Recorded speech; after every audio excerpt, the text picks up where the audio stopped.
begin? I create a whole bingo card to help me out during this trip, during the DC seminar. It's funny because this year's winter in DC was rather rough. I created a bingo card before arriving in DC, but the snow and frosty weather affected the ability to explore for the first 7 to 8 weeks. Then as the weather got warmer, I could see and do a lot more things, especially as the cherry blossoms started blooming. Cherry blossoms. When it comes to figuring out which attractions to visit, one thing I don't recommend you do is search ChatGPT. Trust me, there's very little benefit to it, and you're better off searching attractions manually. It may seem like a time saver at first, but at the same time, you want to get the feel of locations before you visit, right? AI doesn't necessarily allow for that. And I know, it can be hard to narrow down which landmarks to visit while in DC. But with me, it doesn't have to be hard. If you're someone who needs assistance in planning where to go, I'm your girl. Keep watching to hear my recommendations and make the travel planning easier for yourself. First off, I'd like to highlight a couple of cultural restaurants I visited while in DC, one of which I visited during a special occasion called Restaurant Week. Twice annually, the city of DC hosts Restaurant Week, where medium to high-end restaurants offer special menus and multi-course dinners at a reduced price. The first Restaurant Week normally happens in late January, and during that week, I went to one of the restaurants offering a special menu called Lausen Town. It's really close to your area, and oh my god, it was so good! There are no Lao restaurants back in my home area, but I remember seeing it during move-in day, and seeing that it was very close by, I was like, I want to go there at some point. And these are all the dishes I had. Shrimp crunch, cow peak, and kanang kale. All so tasty and so worth it.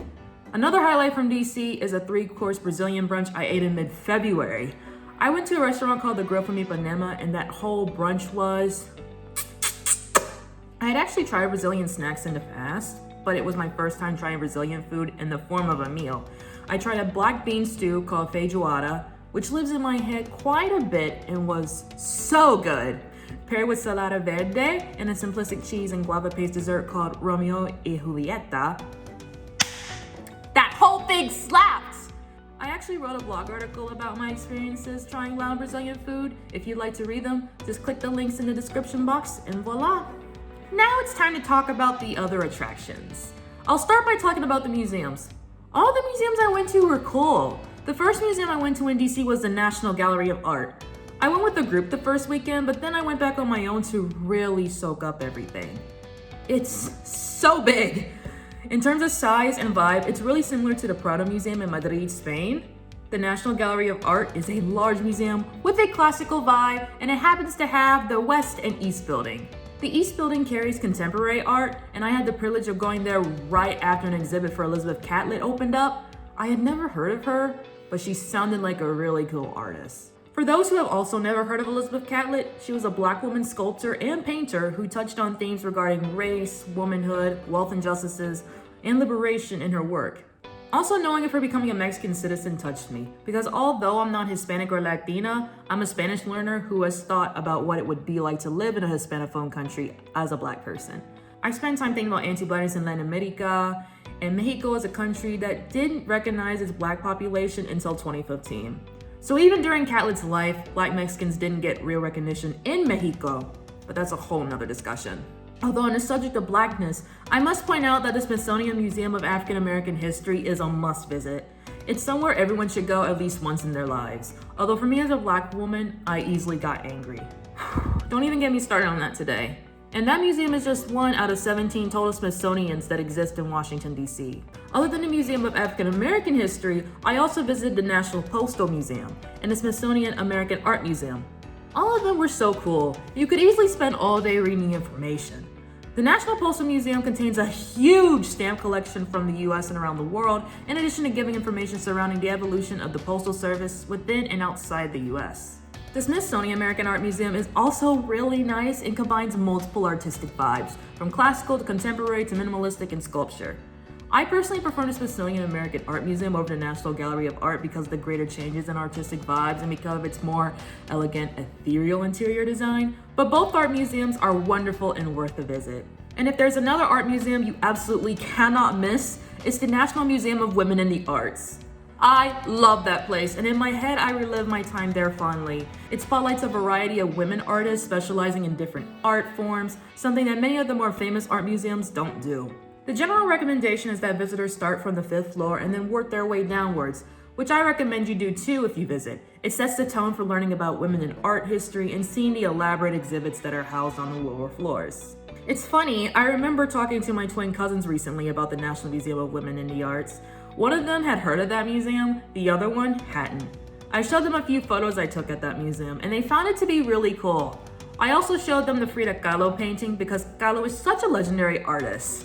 Seeing a Kahlo portrait in person is something I didn't think would happen that day, but it happened and that feels amazing, especially since I'd seen the biopic and already had some knowledge about her background. Alright, now it's time to switch gears and talk about outdoorsy things. For one, you don't really know about DC landmarks if you hadn't heard of the Washington Monument or Lincoln Memorial. Oh my god, I must tell you, seeing both landmarks in person is a totally different vibe from seeing them in the pictures. In fact, they're both better in person than in the photos.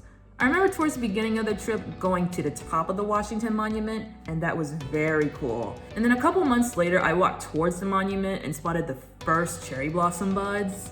I had to take several photos of them. I even took a wallpaper-worthy photo of the tree. Look at it. Isn't that a pretty tree? I saw that tree in mid-March, March 12th to be exact. I also saw the World War II Memorial and the Lincoln Memorial that day. My oh my, it was such a great day. You could tell by my smile that I had a great time. I took great photos by the Lincoln Memorial and saw that gorgeous reflecting pool. Take me back! Going back to the cherry blossom tree, you may know that cherry blossoms are a big thing in Washington, D.C. every spring. The National Cherry Blossom Festival occurs there annually, and that time is filled with a series of events and festivities dedicated to the cherry blossom. In 2025, it took place from March 20th to April 13th, and I went to several different events. All of them were enjoyable, fun, and made me feel more connected with DC. During your semester in DC, you should definitely go to at least a couple of them. Some are free, others require a paid ticket, but whichever one or ones you go to, can't go wrong. I'll name the ones I went to. One of them was the Cherry Blossom Daruma, where there was a big, beautiful Cherry Blossom Daruma doll. It was cool hearing the artist and designer Mei Li talk about her inspiration in creating the Daruma doll, and I even got to meet and take photos with her. I really enjoyed speaking with her. Not long before creating the Daruma doll, she was commissioned to paint a mural in Rio de Janeiro dedicated to Washington, D.C. ahead of the G20 summit, which is an incredible feat. She also specializes in other facets of art, such as interior design. You can find her on her website and Instagram, so go check out her work. I received a mini Daruma doll from the event staff as a complimentary gift for attending. It represents goal setting. You draw one eye to demarcate a goal and then draw the other eye once you accomplish that goal. I also bought a ticket to the National Cherry Blossom Festival Parade, which took place on April 12th.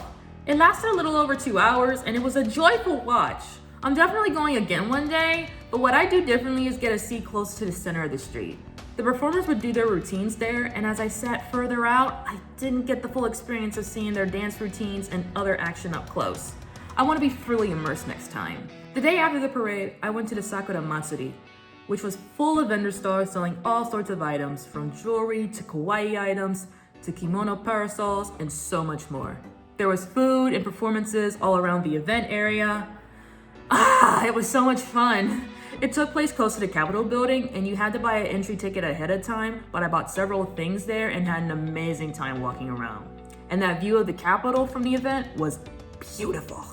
Also, never forget to go to the tidal basin on the day of peak bloom, which is when you'll see the cherry blossoms at their most colorful. Peak bloom occurred on March 28th of this year, and on that evening, I walked to the tidal basin and soaked in all those gorgeous trees. Although there were a lot of people over at the basin, I could still do some walking around and take photos without people in them.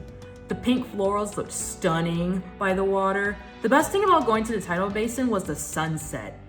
It was everything, and thinking back to it, what an honor it was to see the sunset at Tidal Basin on the day of peak bloom. Oh my, I've already talked quite a bit about several places I visited. I don't want to make this episode super long, but I am very passionate about the places I went to, so why shouldn't I talk a little more about them? The next places I'm about to bring up are super interesting. I think back to some of the other places I visited, and I'd say the attraction that surprised me the most was Planet Word. I had really wanted to go to Planet Word because of its focus on languages and because I'm interested in one day becoming a polyglot. I remember walking into the room that had a giant globe and going like, is this room the only part of the museum? It doesn't look like there's much here. But then I started messing with those little tablets surrounding the globe, and I started learning a few phrases from different languages around the world. After completing the lesson, cute graphics would appear on the giant globe, and I loved seeing those.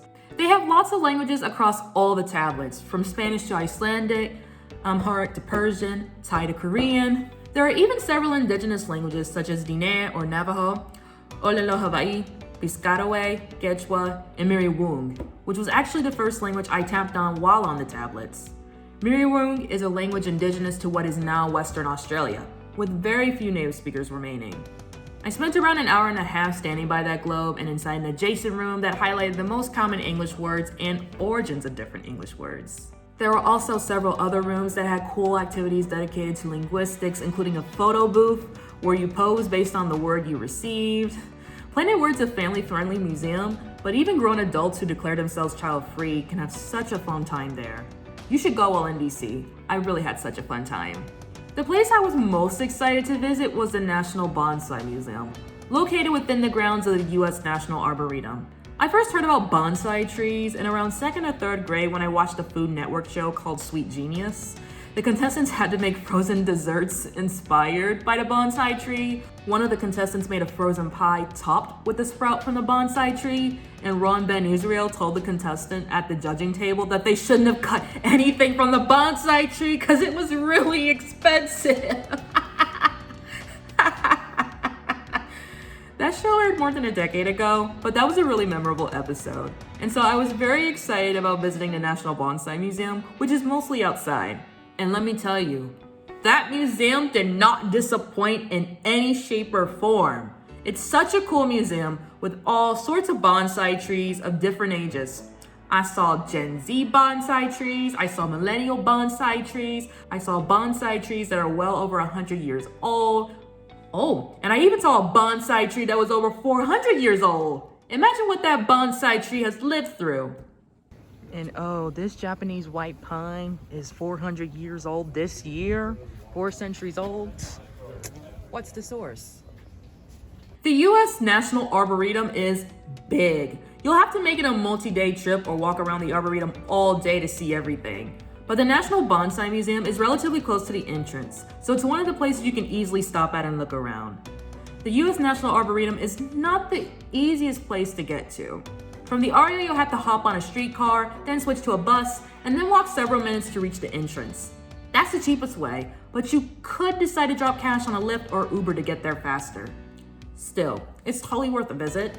So many pretty flowers, gorgeous landscape. The National Capitol columns look amazing, and I'll never forget the sweet aroma of that wisteria tree. And there's one more anecdote I'll give about what I saw in DC. Before starting my semester in DC, I was debating whether or not to buy a ticket to see Kylie Minogue live at the Capital One Arena there. She's been on her Tension World Tour, and while I don't know all about Kylie's discography, I loved and still love her 2 most recent albums, Tension and Tension 2. I ultimately didn't buy a ticket to her tour, but I didn't need to, because I received 2 free tickets to see her. How so? When registering to live at the ARIA, I was asked about my interest and checked off concerts or something like that as one of them. During my stay, I'd receive emails about upcoming concerts in DC and the opportunity to state interest in attending for the chance at free tickets. I decided to RSVP for Kylie's concert and was chosen as one of the winners. I received 2 tickets and all I had to do to secure the tickets was write a review for the ARIA. Like I said in the second episode, the ARIA is a really nice place to live in for a semester in DC. So no, I was not being dishonest while writing my review. And I got good seats that allowed for a full view of the stage without being so far up that Kylie looked miniature, which I strongly appreciated. When registering to live at the ARIA, you'll be asked about particular interests you have and receive emails of events based on those interests. I recommend you put down your interests because it's a way you can see an artist you like without having to spend hundreds on a ticket. And although I went for free, I still bought a t-shirt and a keychain because why not give Miss Minogue some money? I ended up going alone since no one else tagged along with me, but I had an amazing time. A lesser-known artist named Rami opened the show, and it was fun to watch her. And then Kylie eventually hit the stage, and it was like a whole party. She's such an alluring performer and a joy to watch. Even though she's not a professional dancer, her energetic demeanor and stage presence make her so entertaining to watch. The set list was fire too.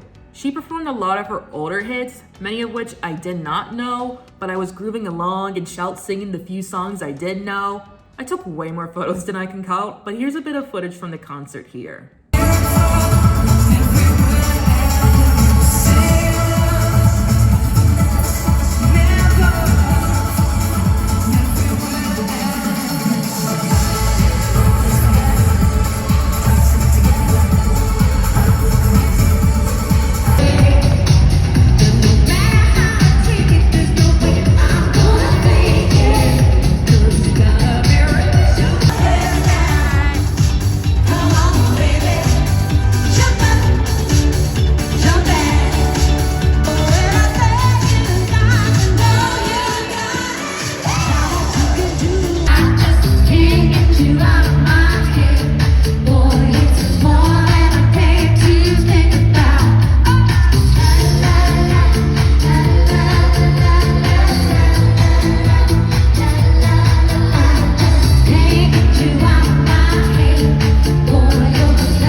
Might be like, wow, Krista, all of that sounds cool, but I don't want to go alone and always want someone with me when I grow out. Let me be the one to break this to you. If you always wait around for someone to go with you to a particular place, you are robbing yourself of at least 80% of your DC experiences, if not more. The vast majority of the things I did and saw this semester, I did alone. And that's because I'm an adventurous soul who likes to spend at least several hours roaming around museums or the like. Something that you can't always do while traveling with others. Don't get me wrong, if you have the opportunity to visit a landmark with fellow cohort members, seize that opportunity and go with them. And be sure to get yourself acquainted with DC's metro system before taking long outings. That said, you shouldn't always wait for people to say, yes, I'd love to go there with you. Let's do it this weekend at X time. Because then you might never get to visit that place you really want to go to, and there's a common issue of people pulling out even once plans are solidified. It's okay to ask people if they want to go somewhere with you, but if they continuously say no, or if they explore places without inviting you, you're not obligated to keep extending the invitation to them. The only time you really need to go with the group is if you're going out at night. Or if you're going to go out alone at night, take a Lyft or Uber straight back to the apartment. Safety first.